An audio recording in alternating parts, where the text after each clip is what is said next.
G'day rugby fans, welcome to the Rugby Roast Box on the Rugby Asia channel. We're coming to you from a rather wet summer's afternoon here at Football Club. On this month's show, we take an insight into the corporate box at the Hong Kong Sevens, and while that was happening, we sent Semi up to Guangzhou to cover the Women's World Sevens Series. Welcome back to Rugby Asia channel. This week we're at the Hong Kong Sevens 2013. While 40,000 people are in the stands, 5,000 of those are in the south stand getting hammered. Probably 95% of those won't remember the Sevens, and there's about 2% who are in the corporate boxes. We've managed to get a sneaky pass to the backstage, and we're going to see what's going on up in there. Let's go. We're here in the Swire box.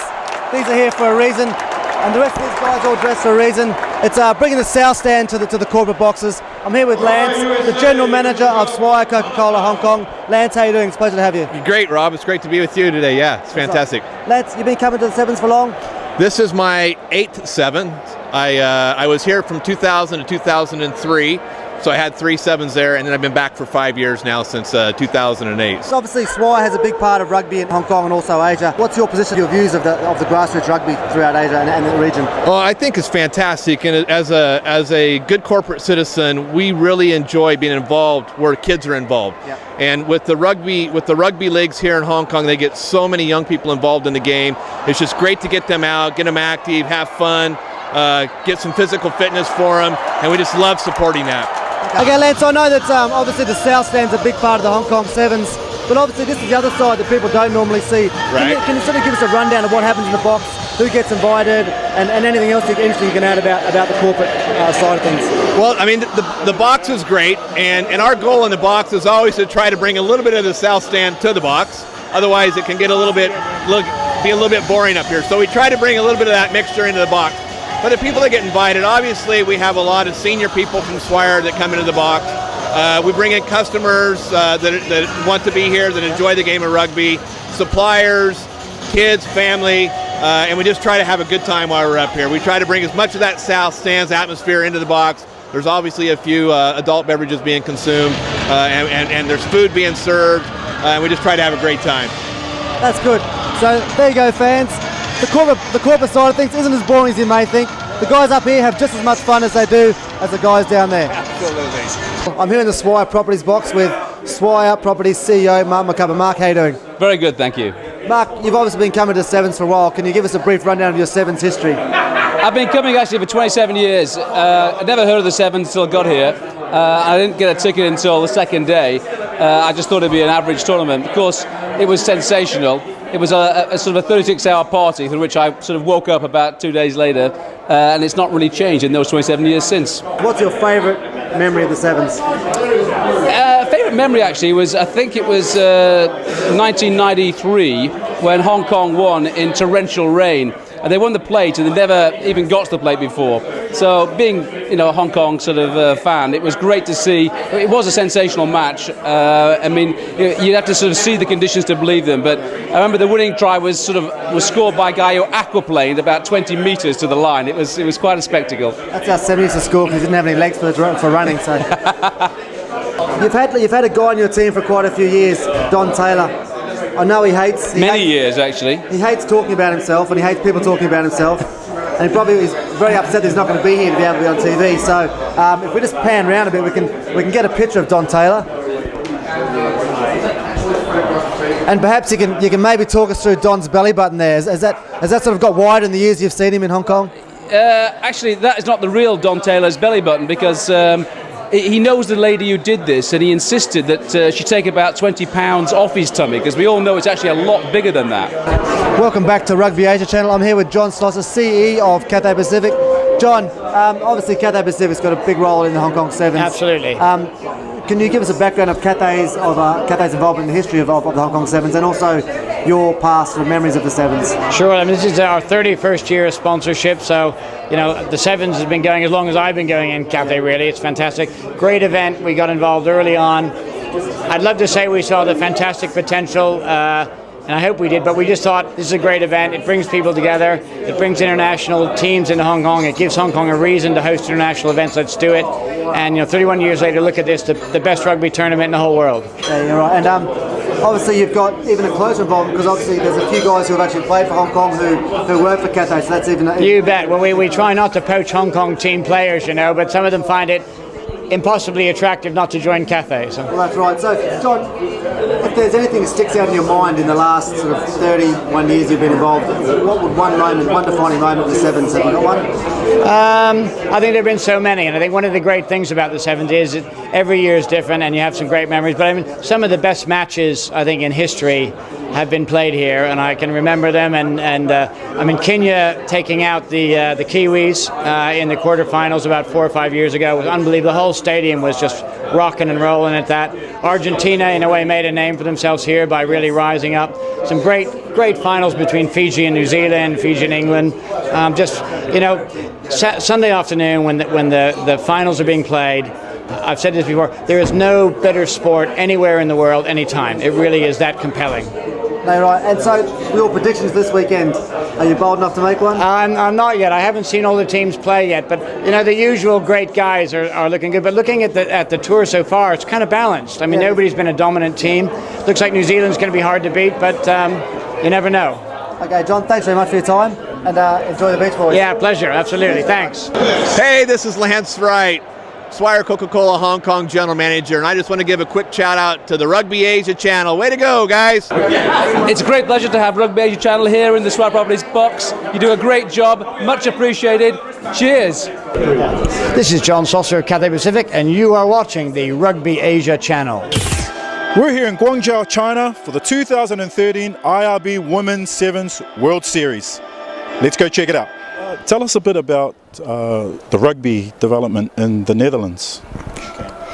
Yeah, well, we've started our professional program 2 years ago, and yeah, we've been working really hard since then, and we've come a long way. I think we've improved a lot, and I think that's really necessary because all of the women's team are developing very, very fast. So our goal is to get a medal in the Olympics in Rio, and yeah. You probably didn't think you'd find yourself in China playing rugby. How special is it for you? It's very special. I've never been in China, and it's a great country, and it's really great to be here. And actually, we're quite a bit far away from the real China, but still being here, and all the people are very nice and helpful, and yeah, we really love being here. What would you say to people who don't know how to play rugby? What would you say to them if they want to play? 应该就是说可能就讲一下这个橄榄球对于这个我们小孩身心的一个成长的一个发展的一个对他们来说比较健康，因为从中可以得到受益匪浅吧。因为我们现在中国来看有好多都是独生子女嘛，然后能够参与到这个项目来，可能更能体会到这个大家人与人之间的一种沟通与交流吧。对对。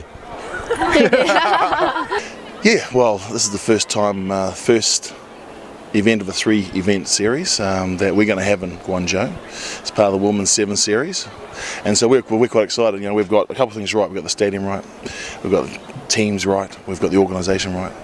I think now we're looking to try and build on that to try and make it to bring more people into the game. So I think what we have now, let's get the basics right. I think now next year we can even push on further. Yeah, the girls look like they're having a good time. And you know, it's been very competitive the last couple of days. Yeah, I suppose what we do out here in the university town, we've got training fields within 4 minutes, the stadiums within 4 minutes, hospitals within 4 minutes, and so therefore we can do a lot of things for them, you know. So you know, they're very happy. Yeah, they're all trying to prepare for the Olympics, hopefully, or the qualifiers. So they're very good athletes. I think what we're looking to do is maybe bring them back for more events in China. So that's what we want to do. And how important is this for the development of grassroots rugby in China? Yeah, I think it's all about promotion. And so when you have an event with permission from the government in Guangzhou, in a city, therefore you can start doing other things. So we're very proud to be here. So that's the biggest thing for us. We're here with Jess from New Zealand. Jess, welcome to China. Thank you, happy to be here. Do you know how to say hello in Chinese? They did teach me, but I've already forgotten, yeah. No worries. Jess, what do you think about the culture here in China? It's actually really cool. I haven't really experienced it before. but everyone's so happy and they really want to be involved in everything you're doing. Like, I've never had to take so many photos before in my life, and I'm like, why do they care about me? They're meant to care about the players, but they seem like just as interested in the officials as they are in the players, so cool, like it, yeah. It's a great experience for you. It is, and it's so different to home, so that's the best thing about it. Did you ever think you'd find yourself playing here in China at all? I guess if you asked me a couple of years ago, no, I probably wouldn't think about it. But it's great to be here. I'd never been to China before, so it's been a wonderful experience so far. Favorite rugby player? Boy or girl? John Alomu, for sure. Why? Because he's a powerhouse. I watched him from when I first started playing rugby, and I just love that he used his power and his strengths to play and change the way you look at a winger and what they do on the field, and I really admired that about him. Okay, so we're here with Hiriana from the winning New Zealand rugby team. Congratulations. Thank you very much. It's been awesome, the whole tournament. We couldn't ask for more, and I'm so very proud of the girls, and the way we played, we just emptied the tank. Half time, 12-5. It was pretty close, right? It's always going to be close with England. I mean, they always give it to us, and we give so much respect to them, and we never ever, you know, it's never going to be an easy game for us. So yeah, we keep raising the bar. How important is it to win here in China for you guys? It's very important. Every tournament is important to us. We never, you know, we take every tournament as it comes, and we always try our very best. So, do you have anything you want to say to all your fans and family back home? I'd just like to thank everyone here in China and back home for all your support. I mean, the girls really love it, and just keep getting behind us, and yeah, thank you. So, what are some of the cultural differences here in China? Well, the thing we have to get used to the most is the food, which is very different than at home.